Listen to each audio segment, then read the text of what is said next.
నమస్తే. Welcome to Andhra Prabha. నేను Raghunandan. Russia ఒక కొత్త శకానికి నాంది పలికిందనే చెప్పాలి. అమెరికా కూడా మేమెప్పుడో అణ్వాయుధాలు బోలెడన్నున్నాయి మా దగ్గర, కానీ మేమెప్పుడు కూడా వాటిని టెస్ట్ చేయలేదు అని చెప్తున్న తరుణంలో రష్యా మాత్రం న్యూక్లియర్ వెపన్స్ని తయారు చేసే పనిలో సక్సెస్ అవుతూ వస్తోంది. మొన్నటికి మొన్న బురెవెట్స్నిక్ మిజైల్, ఒక అద్భుతమైన న్యూక్లియర్ మిజైల్ని టెస్ట్ చేసింది, సక్సెస్ అయింది ఓవరాల్గా. ఇది మనం మాట్లాడుకుంటూనే ఉన్నాం. ఈలోపు పాసిడాన్ డ్రోన్ని, అండర్ వాటర్ న్యూక్లియర్ డ్రోన్ని టెస్ట్ చేసి ప్రపంచాన్ని అబ్బురపరిచింది. ఒక రకంగా అమెరికా లాంటి దేశాన్ని భయభ్రాంతులకు గురి చేసిందనే చెప్పాలి. అయితే ఈ పాసిడాన్ గురించి మనము వివి రావు గారితో మాట్లాడదాం. బట్ నిజానికి ఇది ఒక చాలా పవర్ఫుల్ డ్రోన్ అనే చెప్పాలి, under water nuclear drone. So చాలా క్యాపబిలిటీస్ ఉన్నాయి దీనికి. సునామీలు సృష్టిస్తుంది నిజం చెప్పాలంటే. మరి ఈ సునామీలో ఏ దేశం మునిగిపోతుందో, లేకపోతే అసలు ఏ దేశానికి ఎక్కుపెడతారా, లేకపోతే దీన్ని ప్రపంచ శాంతి కోసం వాడతారా? ప్రపంచ శాంతి కోసం అయితే ఎట్లా వాడతారు? కేవలం భయపెట్టడానికేనా? ఇది చూసి అటు డొనాల్డ్ ట్రంప్ కూడా మేము కూడా న్యూక్లియర్ మిజైల్స్ కానీ ఇంకా మిగతా ఆయుధాలు కూడా టెస్ట్ చేస్తాం అని చెప్పి ఆయన తన సొంత అధికారులకు చెప్పడం జరిగింది. సో ఏమిటి ఈ కథ, ఎక్కడికి దారితీస్తుంది? ఈ న్యూక్లియర్ థ్రెట్టా ఇది, ఎట్లా అర్థం చేసుకోవాలనేది మనం వివి రావు గారితో మాట్లాడదాం. రిటైర్డ్ కల్నల్ వారు. వివి రావు గారు నమస్తే అండి, వెల్కమ్ టు ఆంధ్రప్రభ.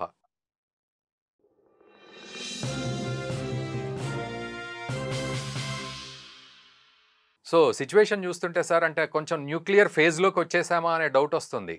బురెవెస్నిక్ మిజైల్ మొన్న టెస్ట్ చేసిన తర్వాత, ఈరోజు ఇప్పుడు ఈ పాసిడాన్ చూసిన తర్వాత కొంత ఆ ఫేజ్కి ఏమైనా వచ్చామా అనిపిస్తోంది. ఎట్లా అర్థం చేసుకోవాలి ఈ సినేరియోని? మనం కొంచెం హిస్టరీలోకి వెళ్ళాలి. 1972లో ట్రీటీ జరిగింది, మిసైల్స్ ని, న్యూక్లియర్ వెపన్స్ ని లిమిట్ చేసుకుంటాం. ఆ రోజుల్లో లిమిట్స్ ప్రకారం ఈ రోజుని 10,500 వరకు, దాదాపు 10,000 వరకు రష్యా, అమెరికాల దగ్గర ఉన్నాయి. రష్యావి కొంచెం నంబర్స్ ఎక్కువైనా కానీ అమెరికావి క్వాలిటీలో ఎక్కువ. దీన్ని 2001లో అమెరికా క్యాన్సిల్ చేసింది ఈ ట్రీటీని. అప్పట్లో రష్యా చాలా బలహీనపడింది. 1990లో బలహీనపడింది ఏదైతే ఉందో, 10 సంవత్సరాల తర్వాత విపరీతంగా బలహీనపడి సెంట్రల్ ఏషియన్ రిపబ్లిక్స్, తర్వాత యూక్రెయిన్, ఇటువంటి దేశాలు తయారైనవి. అప్పుడు ఇంకేమనుకుందంటే అమెరికా, నేను దాదాపు లోన్ సూపర్ పవర్ అని చెప్పి ఇది అబ్రిగేట్ చేసి మొత్తం రష్యాని ఫినిష్ చేయడానికి వేరియస్ స్కీమ్స్ తీసుకొస్తుంది అప్పటి నుంచి. దీనికి కౌంటర్ గా పుతిన్ గారు ఎప్పుడైతే ప్రెసిడెంట్ అయ్యారో 2008లో సంకల్పం తీసుకుని దాదాపు 2015లో 6 వెపన్ టెక్నాలజీస్ డెవలప్ చేయాలని ట్రై చేశారు. అందులో భాగంగానే 2016లో మొన్న టెస్ట్ చేసిన, వారం రోజుల క్రితం టెస్ట్ చేసిన బురెవెస్నిక్, నిన్న 2 రోజుల క్రితం టెస్ట్ చేసిన ఇటువంటి torpedo come drone, Americans Saturn 2 అంటారు. ప్రపంచంలోనే అత్యధికమైన డేంజర్ కల మిసైల్, న్యూక్లియర్ మిసైల్. అమెరికా కూడా రెండోసారి ఆలోచిస్తుంది సాటర్న్ 2 గురించి. ఆ సాటర్న్ 2 మిసైల్ 2019లో ఒకసారి ప్రయోగం చేసినప్పుడు అది మధ్యలో ఫెయిల్ అయింది, చాలా మంది చనిపోవడం జరిగింది. అలాగే బురెవెస్నిక్ కూడా 2021లో ఎప్పుడో ఒకసారి టెస్ట్ చేసినప్పుడు 6 న్యూక్లియర్ ఇంజనీర్స్ చనిపోవడం జరిగింది. ఇప్పుడు ప్రస్తుతం మొన్న ప్రకటించబడిన, అంటే ఏంటంటే ఎగ్జాక్ట్లీ మనకి ఆర్టిఫిషియల్ ఇంటెలిజెన్స్ వీడియోస్ కనిపిస్తున్నాయి తప్పితే కానీ ఎగ్జాక్ట్ టెస్ట్ డీటెయిల్స్ తెలీదు. ఒక టార్పిడో దాదాపు 100 టన్స్ ఉన్న బరువు ఉన్నది. అంటే దాదాపు ఒక కొత్త సబ్మెరీన్ అనుకోవాలి, మినియేచర్ సబ్మెరీన్ అనుకోవాలి. ఇది డ్రోన్ లో వ్యవహరిస్తుంది. జనరల్ గా టార్పిడో అయితే దాన్ని టార్గెట్ చేసి, అంటే దాన్ని ఫైర్ చేస్తారు, అంటే సింగిల్ డైరెక్షన్ లో వెళ్తుంది. కొంతవరకు మెనవర్ చేయొచ్చు కానీ సిసింద్రిలా మాత్రం తప్పనిసరిగా వెళ్ళదు.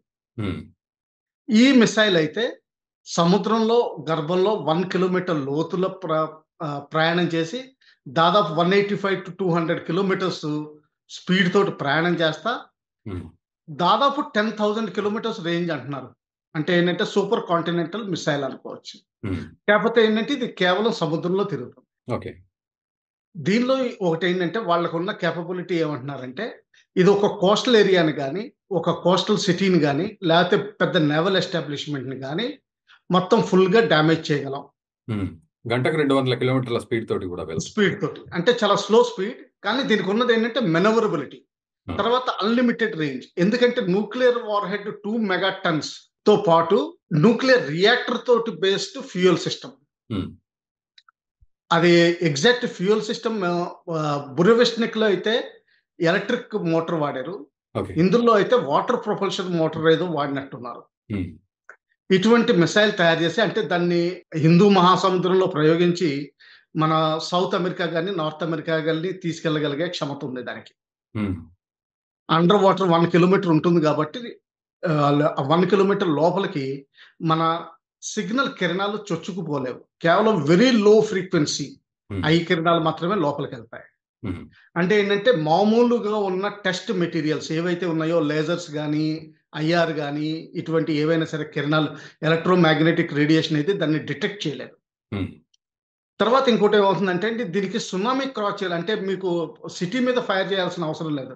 సముద్రంలో ఫైర్ చేస్తే ఏమవుతుందంటే ఒక పెద్ద సునామీ వస్తుంది. ఆ సునామీ మొత్తం రేడియో యాక్టివ్. ఆ రేడియో యాక్టివ్ అవ్వడం వల్ల మొత్తం ఆ కోస్టల్ సిటీ ఇంకా నివసించడానికి ఇంకా పనికి రాకుండా పోతుంది.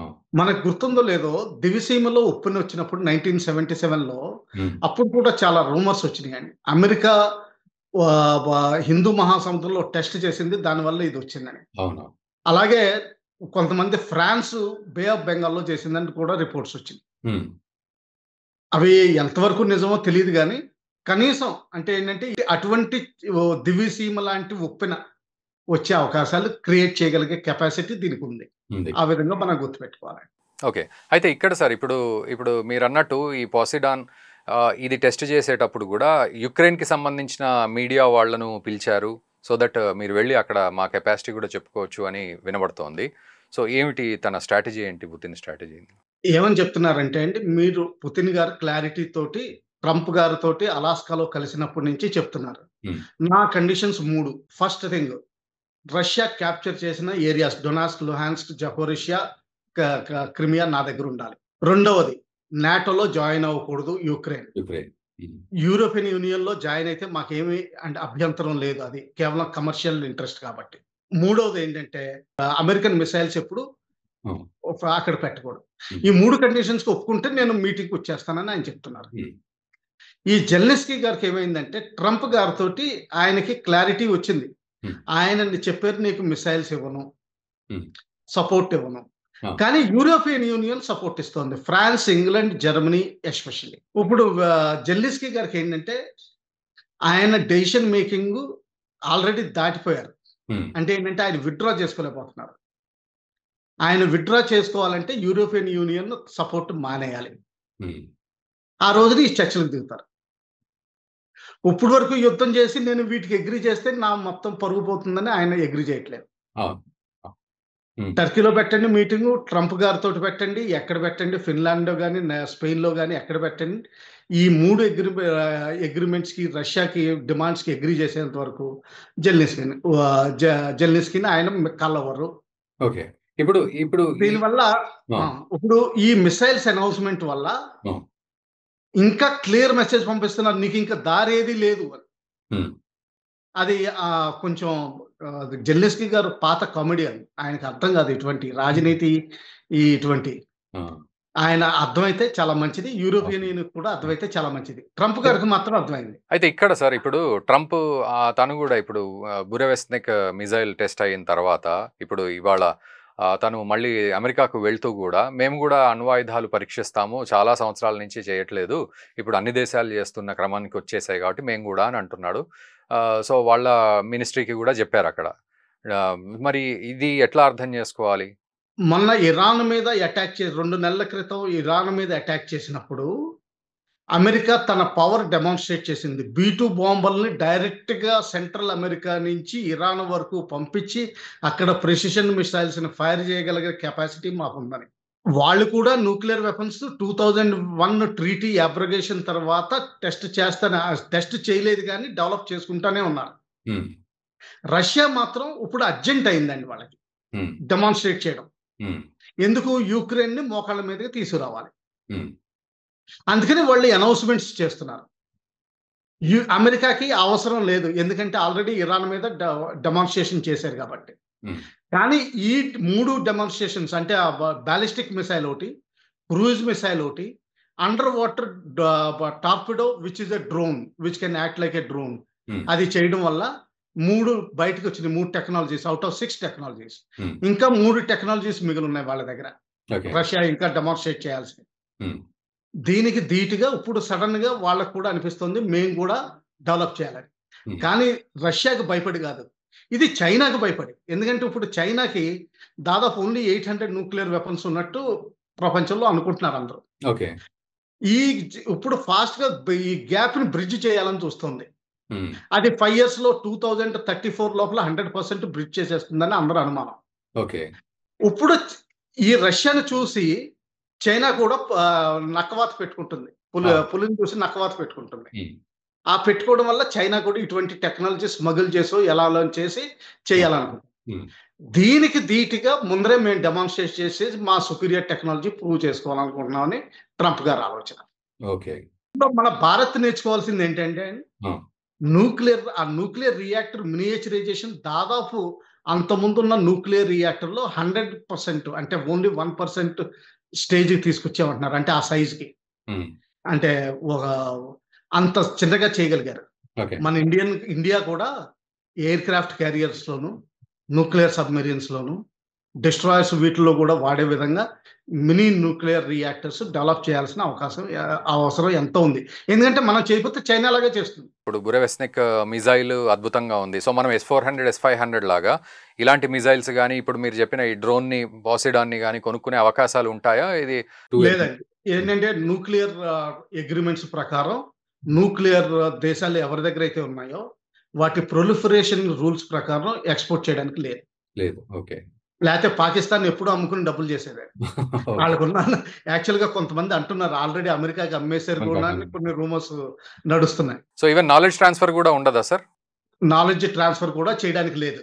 చేస్తే ఏదైనా ఇల్లీగల్. ఇదిగో మొన్న ఇండియాలో ఢిల్లీలో పట్టుబడ్డారు ఎవరో ఇరాన్కి చేస్తా.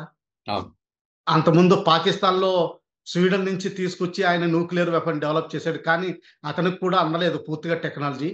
యాక్చువల్ గా చైనా వయా నార్త్ కొరియా వీళ్ళకి టెక్నాలజీ ట్రాన్స్ఫర్ చేసేది డినైబిలిటీ తోటి. సో రూల్స్ ప్రకారం అయితే మాత్రం ట్రాన్స్ఫర్ చేయడానికి లేదు. ఓకే. సో మరొకటి సార్, ఇప్పుడు మనం న్యూక్లియర్ అనగానే వాటిని బ్యాన్ చేసే పరిస్థితి ఉందా ఇంటర్నేషనల్ కమ్యూనిటీలో, లేకపోతే ఓన్లీ రెస్ట్రిక్షన్స్ ఉంటాయా, గైడ్ లైన్స్ మాత్రమే ఉంటాయా? బ్యాన్ అంటూ లేదండి. ఎవరైతే ఇప్పుడు 6 న్యూక్లియర్స్ ఇప్పుడు 7 అయిపోయిందండి. ఎందుకంటే 5 కంట్రీస్ ఎవరి దగ్గర అయితే వీటో పవర్ ఉందో వాటి తర్వాత ఇండియా, పాకిస్తాన్, ఇజ్రాయెల్. ఇజ్రాయెల్ లెక్క పెట్టుకోవాలండి. ఇజ్రాయెల్ దగ్గర కూడా 80-90 ఉన్నట్టు అంచనా. ఓకే. సో ఈ 8 దేశాలు తప్పించి నార్త్ కొరియా మొత్తం 9 దేశాలు. ఈ 9 దేశాలు తర్వాత ప్రొలిఫరేషన్ కి వీళ్ళు agreements international atomic energy agency అని చెప్పి వాళ్ళు టెస్టులు చేస్తూ ఉంటారు. కంట్రీస్కి వస్తారు. కానీ ఏంటంటే అది కంట్రీ చూపిస్తుందా లేదా అన్నది వాళ్ళ ఇష్టం. ఇరాన్ ఏమో మధ్యలో చూపిస్తానంటుంది, చూపించనంటుంది, కొన్ని సీక్రెట్ గా డెవలప్ చేస్తుంది. ఇది వాళ్ళ ఇష్టం అండి. కానీ లిమిటేషన్స్ మాత్రం ఇంటర్నేషనల్ గా వాళ్ళలో వాళ్ళు అగ్రిమెంట్స్ చేసుకుని మిగతా వాళ్ళకి ట్రాన్స్ఫర్ చేయట్లేదు. ఓకే. అదే. సో ఓవరాల్ గా సార్ ఫైనల్ గా ఒక కంక్లూజన్ ఇవ్వండి. సో మనం న్యూక్లియర్ ఫేజ్ లోకి వెళ్ళామా అనే డౌట్ ఇందాక అన్నట్టుగా, సో ఆ ఫేజ్ లోకి వెళ్ళామా, జస్ట్ ఇది ఒక ఈవెంట్ గా మనం తీసుకుంటే సరిపోతుందా? ఇది జస్ట్ ఒక ఈవెంట్ గా తీసుకోవాలండి ఇప్పుడు. ఎందుకంటే యూక్రెయిన్ కి సంబంధించి డెమాన్స్ట్రేషన్స్ చేయడం జరుగుతుంది. యూక్రెయిన్ ని డిస్కషన్ టేబుల్ కి తీసుకురావాలి అంతే. పుటిన్ గారి ఉద్దేశం అంతే, అమెరికాని భయపెట్టడానికి కాదు ఆయనకి. ఓకే. ఎందుకంటే ఆయన ఎకానమీ ఇంకా వీక్ గానే ఉంది. ఆ ఎకానమీ వీక్ అయినంత వరకు వాళ్ళు యుఎస్ఏ తోటి యుద్ధం చేయలేరు నిజంగా. లాంగ్ వార్ అయితే తప్పితే కానీ ఇంక చేయలేరు. సో బేసికలీ ఏంటంటే ఇది నేను చూసేది ఏంటంటే యూక్రెయిన్ ని భయపెట్టి యూరోపియన్ యూనియన్ ని లొంగదీసి యుఎస్ఏని కూడా సమ్మతం చేసి జెల్నిస్కీ గారిని డిస్కషన్ టేబుల్ కి తీసుకురావడం దీని ఉద్దేశం. ఓకే. మొత్తం అందరినీ సెట్ చేసేయాలి. అందరినీ సెట్ చేయడం. Right sir, right. Thank you sir. Thank you very much VV Rao garu. So ఈ అంశంపై మాకు పూర్తి అవగాహన కల్పించినందుకు థ్యాంక్ యూ.